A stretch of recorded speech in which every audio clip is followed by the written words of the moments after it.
All right, everyone. We start off today talking about Eric Swalwell and his crazy-ass comments with regards to the White House. According to Swalwell, there should be a litmus test imposed upon any potential Democratic candidate. Now, of course, we're not exactly sure what the lineup will be. Kamala might run. Newsom's probably going to run. You might get Buttigieg in the mix. We're not entirely sure. It's definitely the B team. So I don't expect that the next election is actually going to be that exciting other than listening to the crazy things that the Democratic candidates actually say. Swalwell is saying that any Democratic candidate should pledge that if elected, they will destroy the ballroom that Donald Trump is trying to create. They are ignoring history completely. And Eric Swalwell, by the way, has violated federal law on a number of occasions by blocking people despite being a public official. This was determined by a court several years ago. I was one of those individuals. You could get sued, Eric, so you might want to sit down and shut the fuck up. That would probably be the wisest thing to do.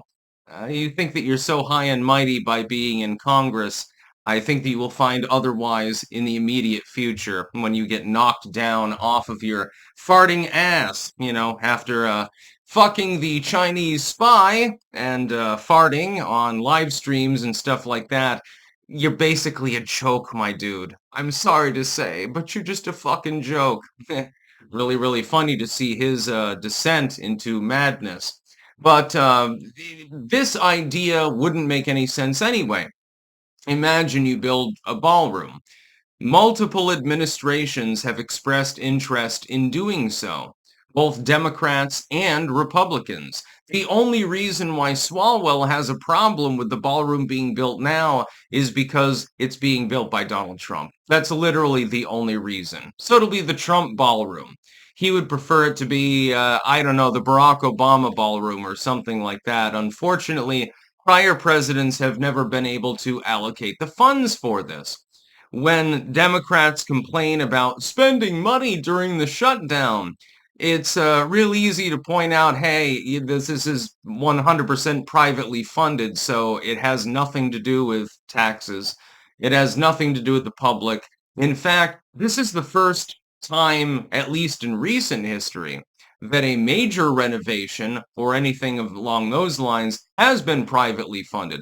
Most of the time, it's tax funded, like Obama's ball court. When he put the basketball court in the White House, the one that's probably not really used anymore. Yeah, that was taxpayer funded.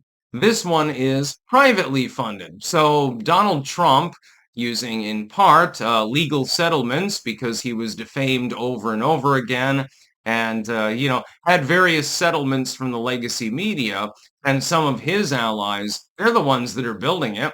I don't have to pay a fucking cent for it, so that makes me very, very happy. Unlike, again, the basketball court or the pools in the White House or the entire East Wing back under FDR back in 1942, which has now been completely demolished in order to make room for the actual ballroom. But most administrations, really, they've always been talking about wanting to build one. They just never could get the funds allocated. Trump said, yeah, well, fuck it. I'm rich, and I'm also old, so I don't give a fuck anymore. And he decided to build it himself. This is a testament to his success more than anything else. It's also an erasure of an actual statue to racism, which was the FDR East Wing in its entirety. It's been demolished. It's gone. It'll be rebuilt and redesigned, I'm sure, but it was originally a testament to actual racism, which we'll be talking about later in regards to the Totenkopf main candidate and many other things that have happened literally over the last fucking 72 hours. It's coming fast. So yeah, the news cycle right now is a little bit odd. Let's just put it that way. I've never seen anything like it. The fact is that FDR was a virulent bigot and put people in concentration camps by the hundreds of thousands based on the fact that they were of Asian descent. He was a virulent, bigoted, crippled, cousin fucking incestuous racist. And so I'm glad that the East Wing is gone. Another monument to racism has been washed away. I thought it was good to throw down statues and stuff like that. Why is it that the East Wing built onto the White House all of a sudden is so sacrosanct? It's a bunch of offices and shit. The liberals have failed to explain this to me so far. They've failed completely. Eric Swalwell, meanwhile, he fucks a Chinese spy. He farts very loudly on a live stream. And in fact, I think this happened twice, if I remember correctly. He's in the back of the short bus. He doesn't know what the fuck he's talking about. And by the way, who gives you any form of authority to claim that I mean, you're trying to rule the Democratic Party, I suppose. You're trying to pull rank. You think that they're going to listen to you? These people are a bunch of orangutans at this point. Hell, I would rather be around the orangutans because at the very least, they're cool. The Democratic Party is in complete disarray. There is no leadership. I can understand, therefore, why Eric Swalwell would want to rise up and become a leader, but he's not leadership material. He's always going to be at the back of the short bus, making inane statements. He's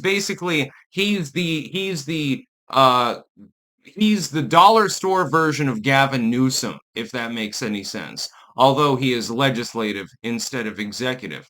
Gavin Newsom somehow comes out ahead of you, Eric. Yeah, he's got more intelligence than you have, and he's fried out on amphetamines most of the time. You know, you talk about the Trump dance. God, that dude is he's got dancing sickness or something, like from the Black Plague era. You can't tell me with a straight face that any Democrat is going to make this pledge because they're going to love the ballroom too. It's just that they'll rename it or redecorate it or something like that. That's sort of what happens in the White House. You look at the decor in the White House itself proper, because the East Wing is not technically the White House at all. The decor changes with the change of the administration. This is not a symbol of fascism. This is not politically motivated. This is just, hey, I happen to like this interior decor. Democratic presidents in the future, assuming that there are any because the Democrats are so in disarray, it's not clear that in the intermediate future, at the very least, they're ever going to hold office in the executive capacity again. They have the ability to redecorate it too. Isn't that wonderful? You can redecorate the ballroom. You can make it more to your liking, like have Soviet flags and stuff like that up in there. Because we all know that you really like Chinese communism. You definitely like the pussy. It's yeah, definitely it gets wet down there when you mutter about how much you hate the United States and stuff like that. Eric Swalwell's a retard, basically. He's retarded. He doesn't know what the fuck he's talking about. So give me a goddamn break, dude. And stop violating federal law. You have to unblock everyone. The courts told you that you had to.